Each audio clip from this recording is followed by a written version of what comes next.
One thing you can accuse the United Arab Emirates of lacking is vision. First they unveiled plans to launch a Mars probe. Then it was an ambition to colonize the Red Planet. Now the UAE has a new aim, to grow palm trees and lettuce there. The space sector is a huge feature of the Dubai Air Show, with exhibitions, conferences, and speakers that include former NASA Apollo 15 astronaut, Al Worden. But even before a UAE Mars probe leaves the ground in 2020 from Japan, UAE is working in partnership with Mitsubishi Heavy Industries. The Gulf state has now announced its space agriculture intentions. There are similarities between Mars and the desert, says Rashid Al-Zadi, senior strategic planner at the UAE Space Agency. The landscape of the UAE, the soil, are similar. And so, the UAE has decided to pump money into two research projects, growing date palms, and lettuces, tomatoes, and strawberries on Mars. Well, when we get there, we'll have to eat, says Mr. Al-Zadi. The date palm was chosen for its symbolic links with the region, the other three because scientists have already established that they might grow on Mars, Mr. Al-Zadi says. Although much of this may sound fanciful, there is a core underlying economic reason. The UAE, and specifically Dubai and Abu Dhabi, are trying to prime the economy in preparation for an end of the oil era. It started with a huge expansion of tourism and airlines, and the associated services and engineering that went with them. Now the UAE is moving into science and high-tech sectors. There are 100 million young people in the Gulf region, says Amran Sharaf, a project manager on the Mars mission probe. We want them to play a part in the future and take the region to the next level. The UAE's population is about 9 million, of which just 1.4 million are Emirati citizens.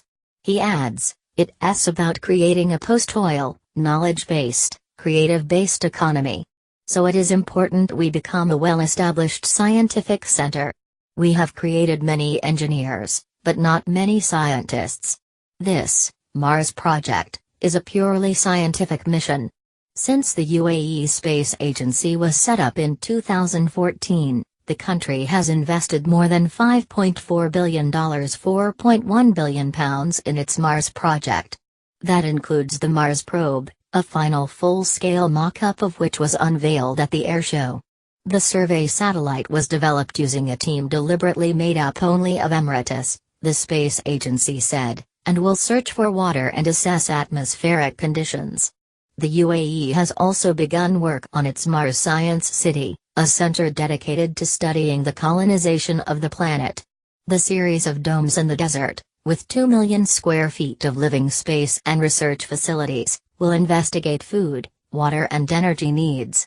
The Mars mission makes the UAE one of only 9 countries exploring how to get to the planet, Mr. Sharaf says. It means our investment in facilities and education, science, laboratories, universities, will need to be very big. And, according to Apollo 15 Command Module pilot Al Worden, it will also require international cooperation. He is impressed with ambition of the UAE's project, and what has been achieved so far. But he adds, the scale of the technological challenge will be too much for one country. The purpose of making space a big feature of the airshow was to attract international experts to participate, says Yusuf Hamid Al-Shaybani, Director General of the Mohammed bin Rashid Space Center. Making the industry such a big features of this week's biennial Dubai Airshow was meant to be an opportunity to meet with major international aerospace companies and institutions, and build strategic relations, he says. Even the UAE's rulers have described what they are trying to do as an epic challenger.